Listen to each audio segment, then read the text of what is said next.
Психология лагерной охраны.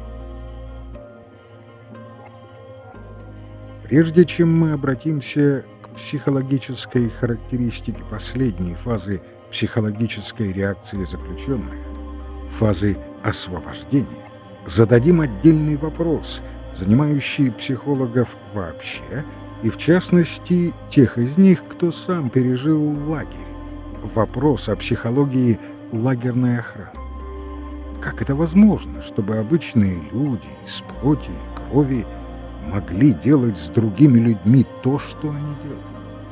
Да и те, кто впервые слышал о трагедиях концлагерей, спрашивали, возможно ли это чисто психологически.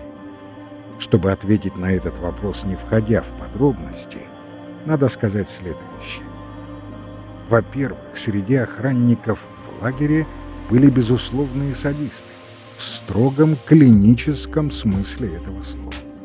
Во-вторых, таких садистов специально отбирали, когда было нужно составить очень жестокую команду. Мы уже говорили о том, что в огромной массе заключенных в более выгодном положении оказывались крайне эгоистичные, жестокие личности, побеждавшие в борьбе за выживание, становившиеся помощниками помощников, слугами палачей. К их негативному отбору в лагере добавлялся еще естественный отбор садистов. Что доставляло удовольствие садисту? Вот, к примеру, в сильнейший мороз, совершенно незащищенные от холода своей жалкой одеждой, мы работаем на открытом воздухе, в котловане. Правда, нам разрешено по очереди примерно раз в 2 часа несколько минут погреться у походной железной печурки, которую топят здесь же собранными сучьями и ветками. Для нас эти минуты, конечно, большая радость. Но всегда находился какой-нибудь бригадир, надсмотрщик, который самолично запрещал это и пинком сапога отшвыривал в снег печурку со всем ее благостным теплом. И по выражению его лица было видно, какое наслаждение он получает, лишая нас возможности погреться. Если кто-то из эсэсовцев мог считать, что ему не к лицу заниматься чем-то подобным, то у него всегда находились подчиненные, специализирующиеся на издевательствах, которые делали это совершенно беспрепятственно.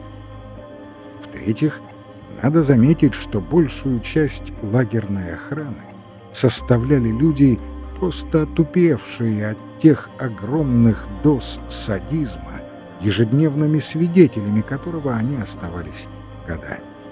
Эти закосневшие в своем относительно благополучном существовании люди не были, впрочем, ярыми садистами в своих владениях, но против садизма других они, конечно, не возражали. В-четвертых, не умолчим вот о чем. И среди наших стражей были саботажники. Я хочу упомянуть только начальника того лагеря, где я находился в последний период и из которого был освобожден, эсэсовца. После освобождения лагеря выяснились обстоятельства, о которых раньше знал только главный врач, тоже заключенный. Этот начальник тратил немалые деньги из своего собственного кармана, чтобы приобретать в аптеке ближайшего селения лекарства для заключенных. Эта история имела продолжение. После освобождения заключенные евреи спрятали эсэсовца от американских солдат и заявили их командиру, что они выдадут этого человека только при условии, что ни один волос не упадет с его головы. Командир дал им в этом слово офицера, и только тогда ему был представлен этот эсэсовец. Американское командование снова назначило его начальником лагеря, и он организовывал для нас питание и сбор одежды среди населения окрестных деревень. А староста этого лагеря, заключенный, был более жестоким, чем все эсэсовцы вместе взятые.